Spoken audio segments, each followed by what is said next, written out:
C'est donc dans un contexte hydrique déjà tendu que vient s'inscrire le quatrième paramètre, également déterminant à long terme, la montée du niveau de la mer Méditerranée liée au réchauffement climatique.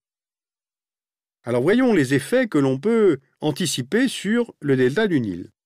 Le delta, c'est un peu le poumon de l'Égypte. À lui seul, il rassemble près des 2 tiers de la population égyptienne et 45% de la production agricole du pays. Par conséquent, toute élévation du niveau de la mer aura un impact majeur en Égypte. Regardez cette simulation.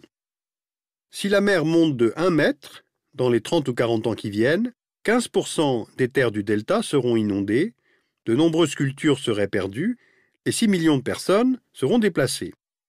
S'il y a montée des eaux et stérilisation des sols, un grand nombre d'agriculteurs pourraient ne plus pouvoir cultiver leurs terres et donc se retrouveraient sans emploi.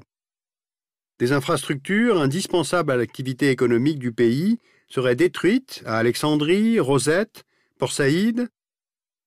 Sur la côte, des kilomètres de plages seraient menacés de disparaître avec leurs installations touristiques, évidemment. L'aquaculture serait elle aussi touchée par la baisse de la qualité de l'eau des lagons, où les Égyptiens pêchent 1 tiers de leurs poissons d'eau douce. La situation serait alors d'autant plus critique qu'à la montée du niveau de la mer correspond évidemment un phénomène de salinisation des nappes souterraines. Donc, au problème de la stérilisation des terres s'ajoute celui de la réduction des quantités d'eau douce disponibles. Voilà, dans un pays où 41% de la population vit en dessous du seuil de pauvreté, l'élévation du niveau de la mer constitue un facteur d'instabilité sociale et politique majeur.